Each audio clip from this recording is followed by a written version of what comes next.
नमस्ते विद्यार्थी मित्रों, silver bells Mansarovar Palanpur school के ऑनलाइन एजुकेशन प्रोग्राम में आपका दिल से स्वागत है। मीठे बच्चों, आज हम स्टैंडर्ड 8 सब्जेक्ट हिंदी, उसमें चैप्टर नंबर 4 जिसका नाम है कर्मयोगी लाल बहादुर शास्त्री। आई रिपीट, कर्मयोगी लाल बहादुर शास्त्री। ये भारत के प्राइम मिनिस्टर थे और लेखक का नाम है शंकर दयाल शर्मा, यानी ये भारत के राष्ट्रपति थे। यानी एक राष्ट्रपति ने प्रधानमंत्री के बारे में ये पाठ लिखा है, बराबर, ये लेख लिखा है। तो शंकर दयाल शर्मा जो लेखक है, उनका सबसे पहले हम परिचय लेते हैं। भारत के 9वें राष्ट्रपति श्री शंकर दयाल शर्मा का जन्म भोपाल मध्य प्रदेश में हुआ था। आपकी आरंभिक शिक्षा मध्य प्रदेश में हुई।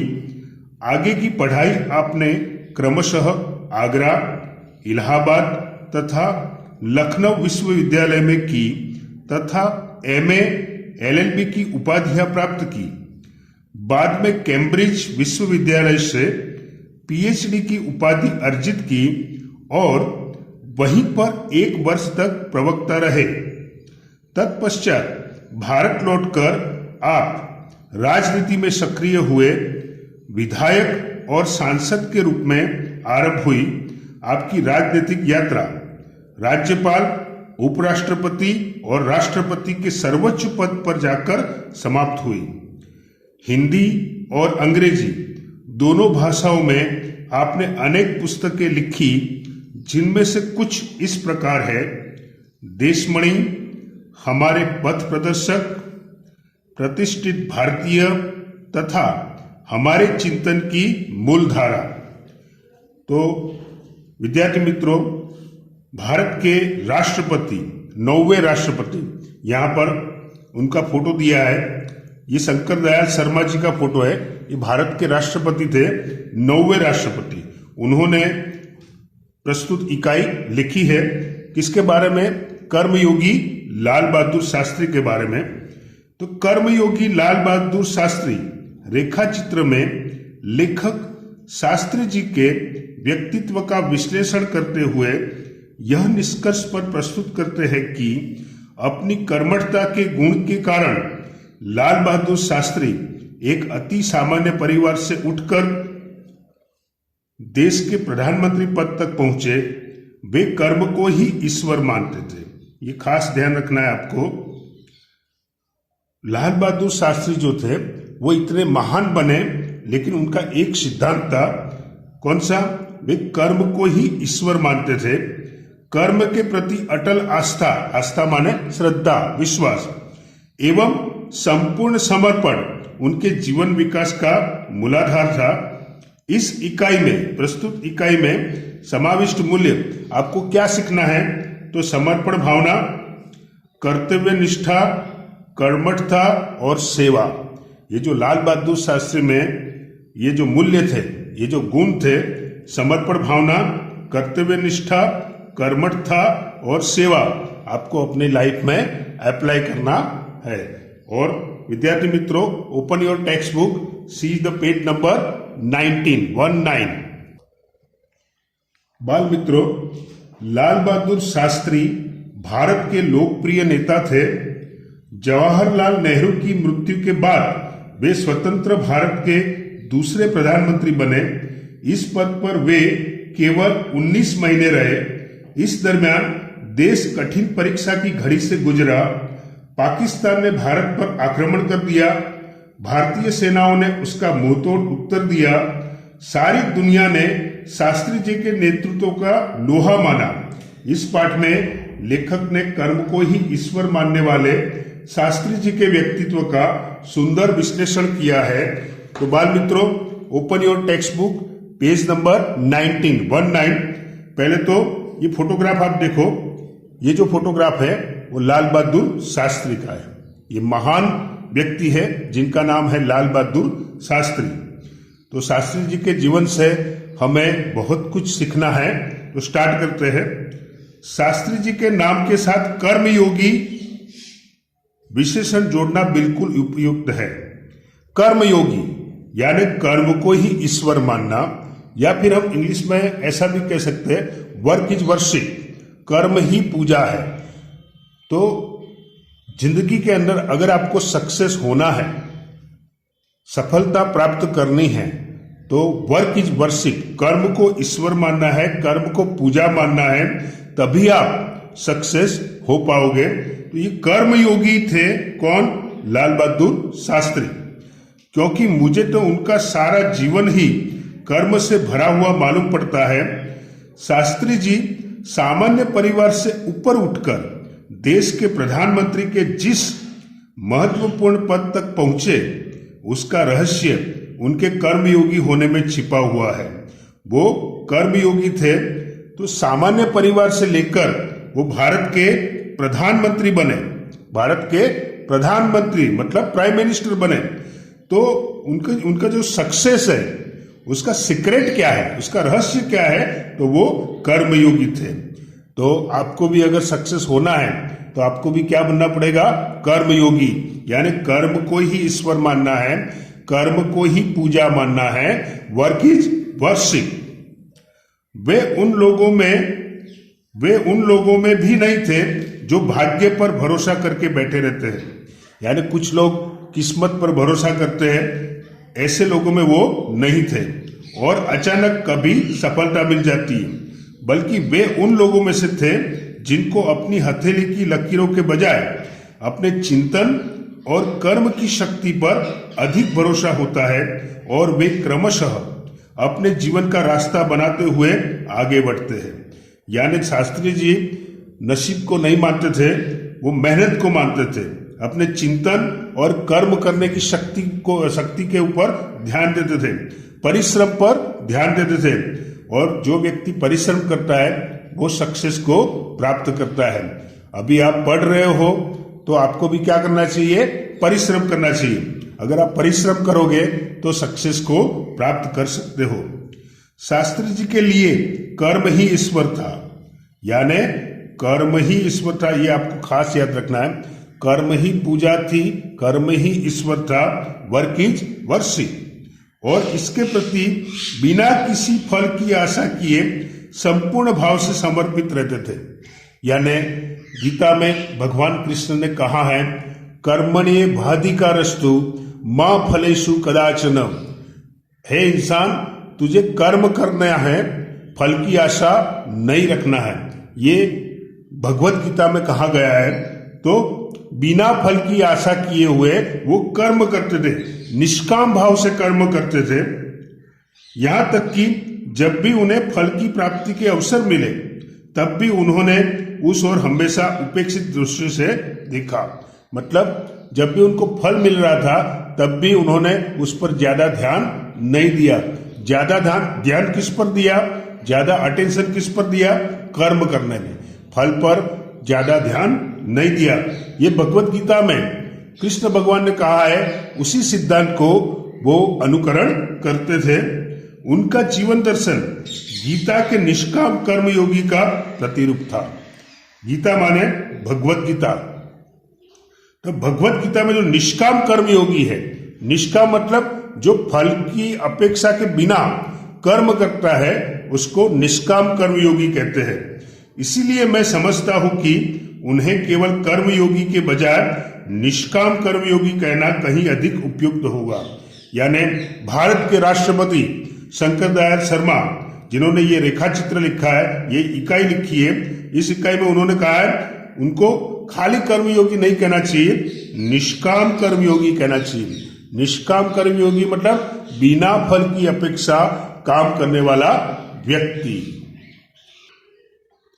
बाल मित्रों, पेज नंबर 20, अपने उद्देश्य के प्रति दृढ़ आस्था, उस उद्देश्य को प्राप्त करने के लिए कर्म का भाव तथा उस कर्म के प्रति संपूर्ण समर्पण, ये तीन बातें मुझे उनके संपूर्ण चरित्र तथा जीवन दर्शन में दिखाई पड़ती है। अपने एक भाषण में उन्होंने इसी तरह के विचार व्यक्त करते हुए कहा था, यहाँ तक कि भले ही आप राजनीतिक क्षेत्र या सामाजिक क्षेत्र या किसी अन्य क्षेत्र में कार्य करते हैं, यदि आप उसमें सफल होना चाहते हैं, अपने दायित्व को पूरी तरह से निर्वाह करना चाहते हैं, तो आपके कार्य और समर्पण तथा भक्ति और कर्म में समन्वय होना चाहिए। प्रस्तुत पैराग्राफ में लाल बहादुर शास्त्री, उनकी विशेषता बताई गई है, अपने उद्देश्य के प्रति दृढ़ आस्था, उद्देश्य माने लक्ष्य, उनका जो लक्ष्य था उसके प्रति उनको दृढ़ आस्था थी। आस्था मतलब विश्वास था। और उद्देश्य को प्राप्त करने के लिए, कर्म को प्राप्त करने के लिए कर्म का भाव तथा उस कर्म के प्रति संपूर्ण समर्पण, यानी कर्म को ही वो ईश्वर मानते थे। ये तीन बातें मुझे उनके संपूर्ण चरित्र और जीवन दर्शन में दिखाई पड़ती है। तो अपने उद्देश्य के प्रति दृढ़ आस्था, एक, उस उद्देश्य को प्राप्त करने के लिए कर्म का भाव, सेकंड, तथा उस कर्म के प्रति संपूर्ण समर्पण, ये तीन विशेषता थी जो लाल बहादुर शास्त्री को प्राइम मिनिस्टर में सक्सेस उनको मिली इन तीन बातों से। अपने एक भाषण में उन्होंने इसी तरह के विचार व्यक्त करते हुए कहा था कि चाहे वो पॉलिटिक्स हो, राजनीतिक क्षेत्र हो या सोशल क्षेत्र हो, सामाजिक क्षेत्र हो या कोई भी क्षेत्र हो, अगर आप उसमें सफल होना चाहते हैं तो अपने दायित्व को, दायित्व मतलब जिम्मेदारी, रिस्पॉन्सिबिलिटी, आई रिपीट, दायित्व मतलब जिम्मेदारी, रिस्पॉन्सिबिलिटी अगर पूरी तरह से निर्वाह करना चाहते हैं तो अपने कार्य और समर्पण तथा भक्ति और कर्म में समन्वय होना चाहिए। यानी अपने कर्म को 100% बेस्ट देना है, अपने कर्म को निष्काम भाव से करना है। अगर हम ये करते हैं तो क्या होगा, हमें सक्सेस मिलेगी। मैं शास्त्री जी की सफलता का रहस्य उनके इसी महत्वपूर्ण चिंतन में मानता हूं। यानी जो लेखक है शंकर दयाल शर्मा, वो ये मानते हैं कि उनका सफलता का रहस्य मतलब शास्त्री जी की सफलता का रहस्य ये महत्वपूर्ण चिंतन है। कौन सा चिंतन? Work is worship.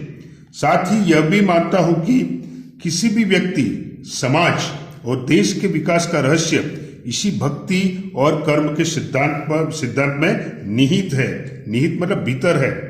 अगर किसी भी देश का विकास करना है, व्यक्ति, समाज और देश का डेवलपमेंट करना है, तो उसका सीक्रेट क्या है? कर्म को ईश्वर मानना है, कर्म को पूजा समझना है और अपना 100% बेस्ट देना है। अगर भारत के अंदर जितने भी व्यक्ति हैं वो अपने कर्म को, अपने काम को 100% बेस्ट दे तो भारत के विकास को कोई रोक सकता नहीं है। शास्त्री जी का संपूर्ण जीवन श्रम, सेवा, सादगी और समर्पण का अनुपम उदाहरण है। वो एक एग्जाम्पल है। किस चीज के एग्जाम्पल है?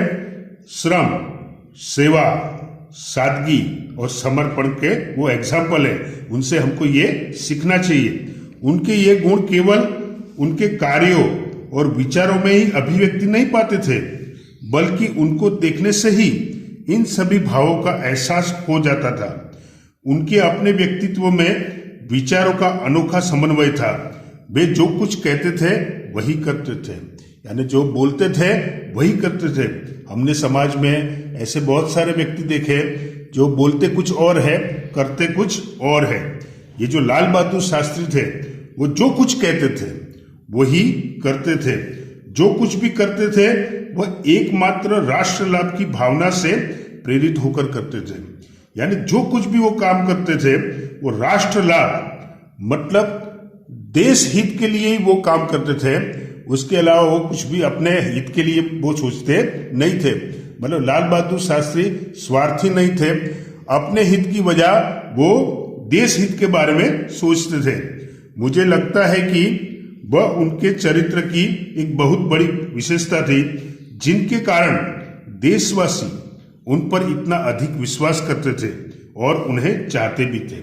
यानी जो देश हित की बात करेगा, जो भारत माता की बात करेगा, तो जो सच्चा भारतीय होगा वो उनसे प्यार करते थे, चाहते थे। कोई भी भारतीय ऐसे प्राइम मिनिस्टर को प्यार करता है। पंडित नेहरू की समृद्ध राजनीतिक विरासत को संभालना और उसे आगे ले जाने का कार्य कम कठिन नहीं था, क्योंकि जवाहरलाल नेहरू का आपने नाम सुना होगा, भारत के प्रथम प्राइम मिनिस्टर, प्रथम बड़ा प्रधान। तो उनके बाद कौन आए थे? लाल बहादुर शास्त्री। तो उसकी विरासत को संभालना वो कठिन काम था, लेकिन लाल बहादुर शास्त्री के लिए कुछ भी कठिन नहीं था। लेकिन देश ने उस समय यह साफ साफ देखा कि उसे संभालने की ताकत शास्त्री जी में ही है, और शास्त्री जी ने अपने निर्मल चरित्र और दृढ़ संकल्प शक्ति द्वारा देश की इस आकांक्षा को पूरा किया। यानी जवाहरलाल नेहरू के बाद भारत का जो शासन था उसकी धुरा, उनका कैप्टन किसको बनाया गया? लाल बहादुर शास्त्री को। और लाल बहादुर शास्त्री ने वो काम अच्छी तरह से करके दिखाया, अपने बेस्ट तरीके से करके दिखाया। तो सारे देशवासी उन्होंने साफ साफ देखा कि पूरे देश को संभालने की ताकत किसमें है? लाल बहादुर शास्त्री में। शास्त्री जी की एक सबसे बड़ी विशेषता यह थी कि वे एक सामान्य परिवार में पैदा हुए थे। यानी शास्त्री जी की सबसे बड़ी विशेषता यह थी कि एक सामान्य परिवार, एक गरीब परिवार में वो पैदा हुए थे। सामान्य परिवार में ही उनकी परवरिश हुई, और जब वे देश के प्रधानमंत्री जैसे महत्वपूर्ण पद पर पहुंचे तब भी वह सामान्य ही बने रहे। विनम्रता, सादगी और सरलता उनके व्यक्तित्व में एक विशिष्ट प्रकार का आकर्षण पैदा करते थे। इस दृष्टि से शास्त्री जी का व्यक्तित्व बापू के अधिक करीब था। मतलब शास्त्री जी जो थे वो एक सामान्य परिवार से आते थे, मतलब एक गरीब परिवार था, गरीब मध्यम वर्गीय परिवार था, और उनकी परवरिश भी वहां पर ही हुई। जब वो देश के प्रधानमंत्री बने फिर भी उनके अंदर विनम्रता, सादगी और सरलता जैसे गुण थे। जब व्यक्ति सक्सेस को प्राप्त कर लेता है तो अक्सर ऐसा होता है कि उसके अंदर ईगो आ जाता है, उसके अंदर घमंड आ जाता है। लेकिन लाल बहादुर शास्त्री में एकदम सरलता थी, वो एक साधारण इंसान की तरह ही रहे। क्योंकि किसी ने सच कहा है, साधारण इंसान बने रहना वो असाधारण बात है। साधारण इंसान बने रहना वो असाधारण बात है। तो ये असाधारण बात कौन सी? साधारण इंसान बने रहना, वो लाल बहादुर शास्त्री में थी। ये गुण हमको अपनाना चाहिए। बाल मित्रों, पेज नंबर 21। तो बापू से प्रभावित होकर ही सन 1921 में उन्होंने अपनी पढ़ाई छोड़ दी। यानी लाल बहादुर शास्त्री जो थे उन पर बापू मतलब कौन? महात्मा गांधी। तो महात्मा गांधी का उन पर सबसे ज्यादा प्रभाव था, और उन्होंने 1921 में अपनी पढ़ाई छोड़ी थी। शास्त्री जी पर भारतीय चिंतकों डॉक्टर भगवान दास तथा बापू का कुछ ऐसा प्रभाव रहा कि वह जीवन भर उन्हीं आदर्शों पर चलते रहे तथा औरों को इसके लिए प्रेरित करते रहे। यानी लाल बहादुर शास्त्री पर दो व्यक्ति का सबसे ज्यादा प्रभाव था, डॉक्टर भगवान दास और पूज्य बापू। मोहनदास करमचंद गांधी, महात्मा गांधी, इन दोनों का प्रभाव था। उनके आदर्शों को अपने जीवन में उन्होंने अपनाया और लोगों को भी प्रेरित करते रहे कि भाई महात्मा गांधी और डॉक्टर भगवान दास ने जो हमें रास्ता दिखाया है उसी रास्ते पर हम चले। शास्त्री जी के संबंध में मुझे बाइबल की वह उक्ति बिल्कुल सही जान पड़ती। ये ख्रिस्ती धर्म का जो धर्म पुस्तक है, जैसे हिंदू धर्म में गीता, भगवत गीता, ऐसे ही ख्रिस्ती धर्म में बाइबल पुस्तक है, आप सब जानते ही होंगे। उसमें एक उक्ति है, मतलब उसमें एक थॉट है, एक उक्ति है, एक वाक्य है, सही जान पड़ती है कि विनम्र ही पृथ्वी के वारिस होंगे। यानी जो व्यक्ति विनम्र है, जिसमें विनय है, जिसमें नम्रता है, वही पृथ्वी के वारिस होंगे, मतलब वही पृथ्वी के रखवाले होंगे। ये जो पृथ्वी की विरासत है वो किसके पास आएगी? विनम्र व्यक्ति के पास आएगी। जिसके अंदर अहंकार होगा उसके पास यह विरासत नहीं आएगी। शास्त्री जी ने हमारे देश के स्वतंत्रता संग्राम में तब प्रवेश किया था जब वे एक स्कूल में विद्यार्थी थे और उस समय उनकी उम्र 17 वर्ष की थी। गांधी जी के आह्वान पर वे स्कूल छोड़कर बाहर आ गए थे। इसके बाद काशी विद्यापीठ में उन्होंने अपनी शिक्षा पूरी की। उनका मन हमेशा देश की आजादी और सामाजिक कार्य की ओर लगा रहा। परिणाम यह हुआ कि सन 1926 में वे लोक सेवा मंडल में शामिल हो गए, जिसके वे जीवन भर सदस्य रहे। सदस्य मतलब कैंडिडेट, सभ्य। इसमें शामिल होने के बाद से शास्त्री जी ने गांधी जी के विचारों के अनुरूप अछूतोद्धार, ये वर्ड आपको याद रखना है, अछूतोद्धार यानी अछूत प्लस उद्धार। जिनको छूने से पाप लगता है ऐसी मानसिकता हमारे समाज में थी, बराबर, जिनको अछूत कहते थे, उनका उद्धार करने के लिए, उनका कल्याण करने के लिए उनको लगाया गया। किसको? लाल बहादुर शास्त्री को। यहां से शास्त्री जी के जीवन का एक नया अध्याय प्रारंभ हो गया। अध्याय मतलब प्रकरण, चैप्टर, प्रकरण प्रारंभ हो गया। सन 1930 में जब नमक कानून तोड़ो आंदोलन, ये आपने एसएस में पढ़ा होगा, नमक कानून तोड़ो आंदोलन, ये आपने पढ़ा होगा, शुरू हुआ तो शास्त्री जी ने उसमें भाग लिया, जिसके परिणाम स्वरूप उन्हें जेल जाना पड़ा। ये जो नमक कानून तोड़ो आंदोलन था, कौन सी साल में था? 1930 में। तो उन्होंने पार्टिसिपेट किया था, परिणाम स्वरूप उनको कहां जाना पड़ा? जेल में जाना पड़ा। यहां से शास्त्री जी की जेल यात्रा की जो शुरुआत हुई वह सन 1942 के भारत छोड़ो आंदोलन तक निरंतर चलती रही। मतलब वो बार बार जेल में जाते रहे। आपको पता है उस दौरान अंग्रेजों का शासन था। इन 12 वर्षों के दौरान वे 7 बार जेल गए थे। यानी भारत का जो स्वतंत्रता संग्राम था उसमें वो कितनी बार जेल में गए थे? 7 बार जेल गए थे। यानी उन्होंने कितने देश हित के लिए कार्य किए? 7 बार, 7 टाइम वो जेल में गए। इसी से यह अंदाजा लगाया जा सकता है कि उनके अंदर देश की आजादी के लिए कितनी बड़ी ललक थी। 7 बार जो व्यक्ति जेल में गया हो, उससे हम अंदाजा लगा सकते हैं कि उनके लिए देश हित सर्वोपरि था, सर्वोच्च था।